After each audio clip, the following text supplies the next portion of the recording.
Good morning বন্ধুরা, কেমন আছো তোমরা? আশা করছি তোমরা সবাই ভালো আছো, সুস্থ আছো। তো আমিও বেশ ভালো আছি। তারপর দেখো সকালবেলায় ব্রেকফাস্ট তৈরি হচ্ছে। আজকে ব্রেকফাস্টে ছিল মিষ্টি, লুচি আর আলু ভাজা। এটাই ছিল আজকে সকালে।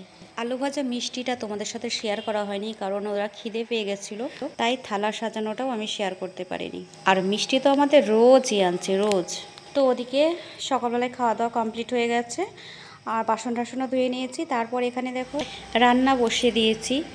ভাত বসিয়েছি একদিকে, ডাল দিয়েছি আর একদিকে সেদ্ধ হচ্ছে ডালটা। আর এখানে দেখো অনেকটাই মাংস, আজকে 1 গামলা মাংস।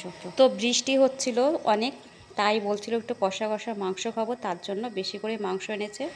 তো আমি রান্নার জন্য সব কিছু গুছিয়ে নিয়েছি। আর এই মশলা বাটাটা ছিল হচ্ছে ফ্রিজে, আদার জিরে বাটাটা, যেটা আমার ফ্রিজে বেটে রেখে দিই আমি বেশি করে। আর এখানে দেখো মাংস কষা হয়ে গেছে, আর ওদের তুলেও দিয়েছি, ওরা কষা কষা মাংস খেয়ে নিচ্ছে। তারপরে আমি অল্প জল দিয়ে দিয়েছিলাম।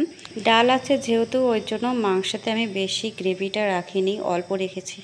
বন্ধুরা, ভাত কিন্তু আগে হয়ে গেছে, তোমরা দেখতে পেলে ওইটা একটু বড় হাঁড়ি ছিল। তারপরে দেখো এখানে আবার 250-র একটা হাঁড়ি বসিয়ে দিয়েছি। তো বললো যে অন্য চালের ভাত খাবে, তাই আমি আবার কি করেছি, ওই চালটা ভিজে রাখতে হয়। তোমরা হয়তো ভাববে যে কি চাল, চালটা হচ্ছে মাসুরি চাল। তো এই দেখো ছোট্ট ছোট্ট চাল, ভাতটা খুব স্মেল আছে, পায়েস পায়েস গন্ধ, এটাকে মাসুরি চাল বলে। ভাতটা খেতে খুব টেস্টি। তো মাংস হলে এই ভাতটা মাঝে মধ্যে হয়, যেদিন খেতে চাই সেদিনই হয়। আর এখানে দেখো করলা কেটেছি, এই করলা ভাজাটা শুধু আমিই খাবো। তো একটু মশলা রয়ে গেছে, ওটাকে আবার ফ্রিজে রেখে দিলাম। তারপর আজকে পড়বো কমেন্ট।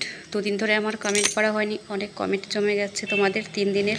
দাঁড়াও আগে চিনিটা ঢালি, নাহলে পিঁপড়ে হয়ে যাবে। ও বাবা, বলতে বলতে দেখো চিনির প্যাকেটে পিঁপড়ে। কত সুন্দর করে কোটোর মধ্যে আটকে রেখেছি, তাও প্যাকেটের মধ্যে পিঁপড়ে। দেখো এই দেখো বিড়বিড় করছে। আর এই পিঁপড়ে লাগা জিনিস না খেতে ঘেন্না লাগে। চিনি তো জলে ফুটবে, অসুবিধা হবে না। চিনিটা কি করেছিলাম বলো তো বন্ধুরা, পরে একটা বাটিতে ঢেলেছিলাম। বাটিতে ঢালার পরে থালায় জল দিয়ে জলের উপরে বাটিটা বসিয়ে রেখেছিলাম, পিঁপড়েগুলো সব চলে গেছিল। বানসারি দিদিভাই আমাকে কমেন্ট করেছে কিসের প্যান্ডেল হচ্ছে জানাবে। অবশ্যই জানাবো দিদিভাই। তারপর এখানে দেখো মিষ্টি নিয়ে চলে এসছে দুপুরবেলাতে। আর আম এনেছে, কালকে এনেছিল, আমটা দেখানো হয়নি, তাই আজকে তোমাদের আমি দেখে দিলাম। 2টো আম এনেছিল। তারপর চলো মিষ্টিটা আমি বাটিতে ঢালি। 5টা মিষ্টি আছে এখানে। আর এই মিষ্টিটা খেতে যা টেস্টি না বন্ধুরা, তোমাদের যে যেখানে থাকো ওখানে কি পাওয়া যায়, এই মিষ্টিটা ভীষণ টেস্টি। দেখো আমি এক হাত দিয়ে খুলতেই পারছিলাম না, দাঁড়াও ফোনটা আমি রেখে তোমাদের আবার খুলে দেখাচ্ছি ভালো করে। এই দেখো বন্ধুরা, তোমাদের ওখানে যদি না পাওয়া যায় তো আমাদের এখানে এসে খেয়ে যেও। তারপর চলো আর একটা কমেন্ট করছি, পায়েল বোভাই। ওই একই কথা দিদিভাই, এটা কিসের প্যান্ডেল হচ্ছে? হ্যাঁ অবশ্যই বলবো তোমাদের, আর 2 দিন পর ঠিক দেখতে পারবে। তোমাদের তো জানাতেই হবে, তোমাদের না জানালে কি করে হবে, তোমরাই তো আমার সব কিছু। তো বন্ধুরা তোমরা দেখো, আমি ঘরের ঝোলটা ঝাড়ছি, পরে আবার কমেন্ট করছি, ভীষণ গরম লাগছে। তো বন্ধুরা তোমরা ব্লগটা দেখতে থাকো, আর আমি ঝোলগুলো পরিষ্কার করি।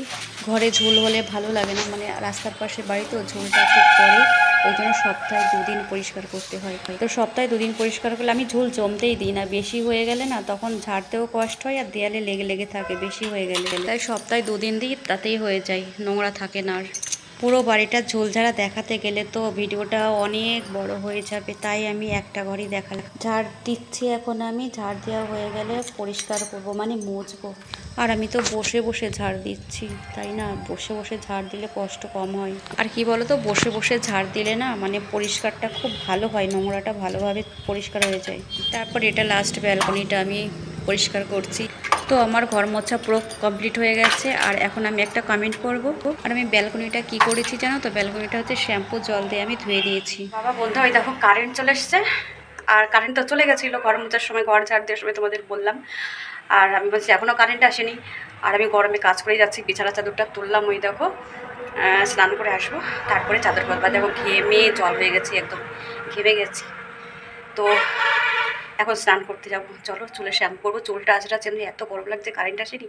তারপরে তাকিয়ে দেখি যে হ্যাঁ কারেন্ট এসেছে, চলো একটু ফ্যানের হাওয়া খাবো, তারপরে স্নান করতে যাবো। অনেক কষ্ট হয়ে গেছে, এত বড় বাড়ি, ঘর মানে ঝুল পরিষ্কার করলাম, ঘর ঝাড় দিলাম, তারপর হচ্ছে ঘর মুছলাম, একটু সার্ফ দিয়ে ব্যালকনিটা পুরো মুছে দিয়েছি। এই কোনোটায় নোংরা ঝাড় দিয়ে রাখি, তো যেটা তোমাদের দেখালাম সার্ফ দিয়ে ধুয়ে দিয়েছি পুরোটা। তো এখন পরিষ্কার চকচক করছে। তো চলো, ভীষণ ঘেমে যাচ্ছে। ভীষণ ঘেমে যাচ্ছি। এখনকার মতন আসছি, পরে কথা হচ্ছে। আর রাস্তার সাথে বাড়ি, আওয়াজ গাড়ি ঘোড়া এসেই যাচ্ছে। চলো, আমার এদিক দিয়ে জানলায় দিয়ে রাস্তা দেখা যাচ্ছে, তো তাই জানলা আটকানো আছে, খুলি না। চলো, তো বন্ধুরা কমেন্ট করবো বলে লেট হয়ে গেল। তো আদিত্য দাদাভাই আমাকে কমেন্ট করেছে, শুভ সন্ধ্যা, ব্লগ দিও, তোমার ব্লগের আশায় বসে থাকি। আমি ভালো আছি, পাশে আছি সব সময়। আমিও ভালো আছি দাদাভাই। এত সুন্দর একটা কমেন্ট করার জন্য থ্যাংক ইউ দাদাভাই। বেড কভারটা চেঞ্জ করে নিয়েছি। সন্ধে হয়ে গেছে অনেকক্ষণ আগে, প্রায় আধা ঘন্টা আগে আমার সন্ধে দেওয়া হয়ে গেছে। এখনও প্রদীপ জ্বলছে, ধূপকাঠি চলছে। আর এই ধূপকাঠি না অনেকক্ষণ, মানে কি বলে, অনেকক্ষণ পর পর মানে শেষ হয়। খুব সুন্দর, আর স্মেলটাও ভীষণ সুন্দর। তো বন্ধুরা সন্ধে দিয়ে এখানে একটু বসে আছি, জানলা দিয়ে খুব সুন্দর হাওয়া আসছে মাঝে মধ্যে, তো ওই জন্য বসে আছি, ফ্যান চালাইনি। এখন অতটা গরম নেই, ঠিক আছে। দুপুরবেলায় যা গরম লাগছিল, এখন অতটা গরম নেই। তো যাই হোক, একটু কথা বলবো। কি বলবো বলো তো? ও, শীত কি একবারই আসে? একবার নিশ্চয়ই আসে না। এক মাঘে কি শীত যায়? এক মাঘে কখনো শীত যায় না। মাঘ গেছে, সামনে আর এক মাঘ আসছে, তো তারপরে আর এক মাঘ চলে, ওই মাঘটা চলে যাবে, আর এক মাঘ আসবে, তাই না? শীত এক মাঘে যায় না, শুধু সময়ের অপেক্ষা। সময়ের অপেক্ষা করলে সব শীতকালগুলো আবার ফিরে ফিরেই আসবে। শীত যাবে, শীত আসবে। তো শুধু এইটুকুই বললাম, আবার মাঘ মাস আসো, ঠিক আছে। তারপর তো কথায় আছে না, এক মাঘে শীত যায় না, সত্যিই তাই, এক মাঘে শীত যায় না, মাঘ আসবে আবার। তো চলো, পরে কথা বলছি। তো বন্ধুরা চলো, ভিডিওটা আর বড় করব না। রাতে কোনো রান্না বান্না নেই। আওয়াজ কিসের আওয়াজ বলো তো, কমেন্ট করে তোমরা। তো বন্ধুরা ভিডিওটা আর বড় করব না। রাতে রান্না বান্না নেই, মাংস আছে, রুটি করব শুধু, আর কিচ্ছু করব না।